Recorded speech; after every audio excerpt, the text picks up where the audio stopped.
দর্শক, আজকে আমরা আহ, নিয়ে আসছি ইয়ামাসু কোম্পানির একটি গ্যাসোলিন ওয়াটার পাম্প, যেটি হচ্ছে আপনার 7.5 HP।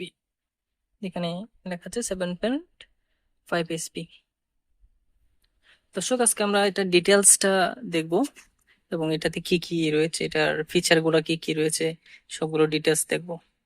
দর্শক, এখানে আমরা দেখতেছি আগে আমরা টাইগার ব্র্যান্ডের যেই ওয়াটার পাম্পটি ডিসক্রাইব করেছিলাম সেটার মতন ভলিউম।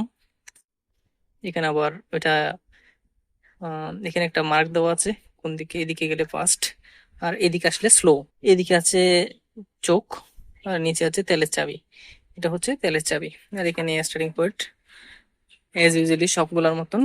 আর এ পাশে দেখতেছি আমরা অন অফ সুইচটা, যেটা এখানে লেখাও আছে এখন অফ, এদিকে গেলে অন। আর এখানে রয়েছে মোবিল সেন্সর, যেটির কাজ হচ্ছে আপনার যখন মোবিল থাকবে না তখন মেশিনটা স্টার্ট নেওয়ার পর অটোমেটিকলি বন্ধ করে দেবে। আর এখানে আসি, ডিটেলসটা লেখা আছে।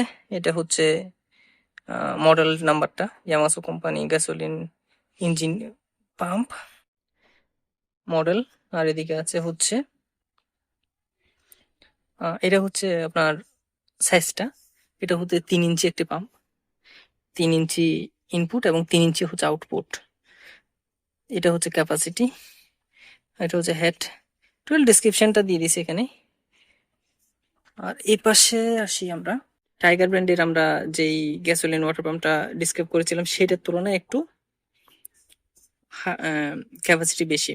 ওইটি ছিল 6.5 HP, আর ওটার পাম্প ছিল 2 ইঞ্চি, আর এটা হচ্ছে 3 ইঞ্চি পাম্প। আর ইঞ্জিনটাও একটু বড়, ইঞ্জিনটা একটু ক্যাপাসিটি শক্তি বেশি। এখানে দেখা যাচ্ছে ওরা যেই কার্বোরেটরটা ইউজ করছে সেটা এখানে আছে। আর এখানে আছে হচ্ছে আপনার একটা ব্র্যান্ডিং করা আছে, জ্যাকিউকে ডিজাইন ইন জাপান। এটা জাপানি একটা। তো দর্শক, এটার পানির ক্যাপাসিটিটা অনেক বেশি, 2 ইঞ্চির থেকে 2 ইঞ্চি ডাবল প্রায় ধরতে গেলে। এক কথায় বলা যায় আপনার যারা একটু বেশি পানির জন্য বেশি পানি তুলবেন বা বেশি পানি প্রয়োজন, আপনার বেশি চাষবাস করেন, বেশি ক্ষেত খামার করেন, তাদের জন্য এই মেশিনটা উপযোগী।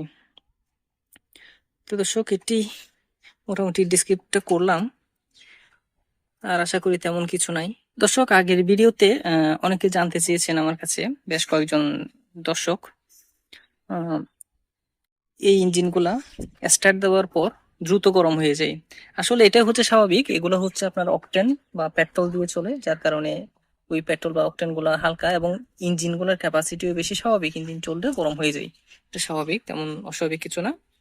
তবে আপনার খেয়াল রাখতে হবে, যখন অধিক বেশি গরম হয়ে যাবে সেক্ষেত্রে 5-10 মিনিট বা 15 মিনিট বা 20 মিনিট এরকম নির্দিষ্ট একটা টাইম আপনার বন্ধ রেখে তারপরে আবার স্টার্ট করা, আবার চালানো। এটাতে মেশিনের আপনার কি সমস্যা, কোনো সমস্যা হয় না। নাইলে দেখা যায় বেশিক্ষণ চললে, যখন টানা আপনার দীর্ঘক্ষণ চলে তখন ইঞ্জিনটা গরম হয়ে যাবে বা কোনো একটা সমস্যা হতে পারে। সেজন্য একটু গ্যাপ রাখাটা ভালো। আর আরেকজন জানতে চেয়েছেন আমার কাছে, আমাদের এখানে তেলের চাবি যেটা আছে, তেলের চাবিটা, এখানে তেলের চাবি, এটা হচ্ছে তেলের চাবি। তেলের চাবিটা পুরোপুরি অন রাখবে কিনা, পুরোপুরি অন না রেখে যদি একটু কম অন রাখে, একটু কমের মধ্যে রাখে, যেমন ধরুন মাঝামাঝি রাখে, সেই ক্ষেত্রে কোনো সমস্যা হবে কিনা।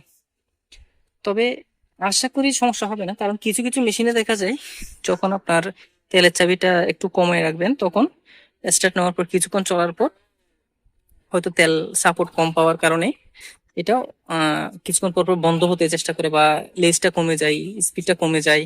তো এই সমস্যাটা হয়। তবে ওই ধরনের সমস্যা হলে তাহলে ফুল রাখা বেটার। আর এটা ফুল রাখলে তেমন কোনো সমস্যা নেই, কারণ ইঞ্জিনটা যতটুকু প্রয়োজন তেল ততটুকুই নেবে, এর বেশি নেবে না। তো দর্শক, আজকে এতটুকু পর্যন্ত। ধন্যবাদ ভিডিওটি দেখার জন্য। কোনো প্রশ্ন থাকলে অবশ্যই কমেন্ট করবেন। ধন্যবাদ।